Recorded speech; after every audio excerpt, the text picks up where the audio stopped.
A major component of the HPLC instrument is the injection port. To provide the solvent flows needed for the typical analytical HPLC column, the typical analytical laboratory HPLC pumping system operates in the 5,000 to 7,000 psi range, or the 400 to 500 bar range. Because of these high operating pressures, we need a way to inject a sample accurately and consistently into a high-pressure liquid stream. Let's take a look at how that's done.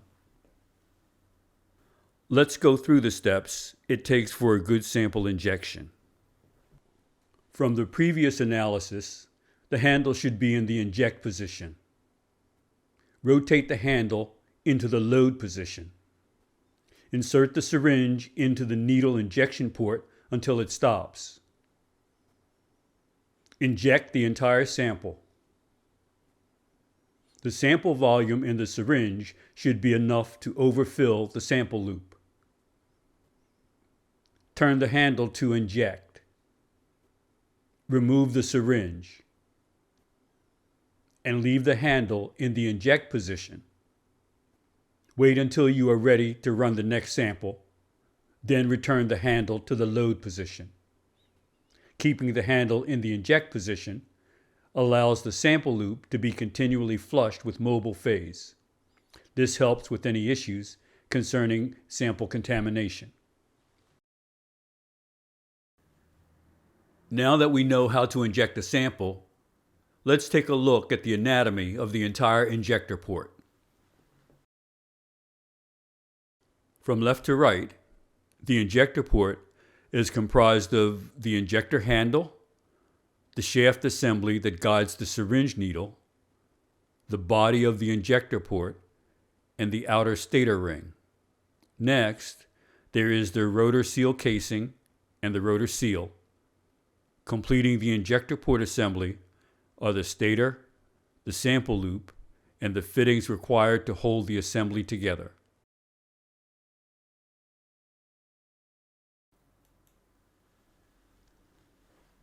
The heart of the HPLC injector is the 6-port 2-position valve, or the rotor-stator assembly. This valve assembly controls precise, consistent injections onto an HPLC column under high liquid pressures. This assembly is at the back end of the injection port. Let's take a closer look at how the rotor and stator work together to allow for injections under high liquid pressures.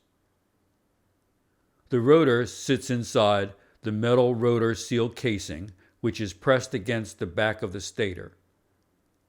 The pressure is enough to assure there are no solvent leaks at operational pressures.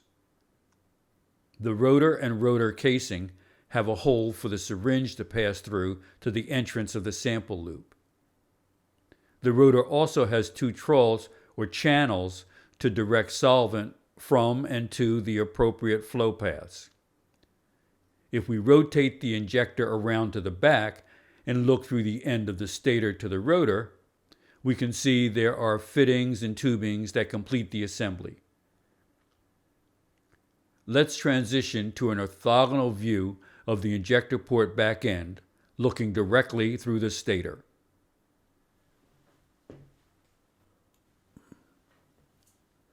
As we look directly through the stator while keeping the sample loop partially transparent, we can see how the rotor is positioned. Each channel in the rotor connects to 2 streams of solvent, one stream that flows in and one stream that flows out. As the handle is turned, the channels in the rotor are repositioned to change the inflows and outflows of the solvent.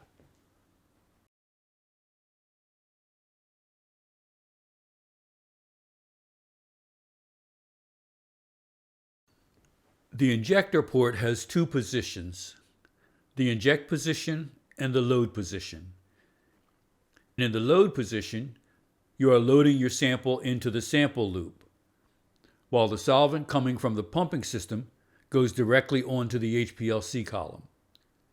Any overflow through the sample loop goes out to waste.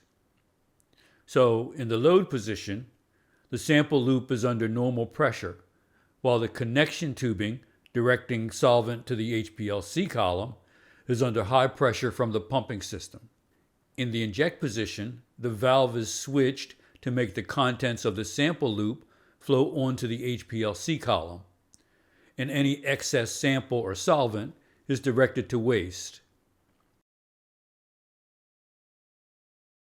In the end, it's all pretty simple. The solvent goes from the pump to the HPLC column, or the solvent goes from the pump through the sample loop to the HPLC column.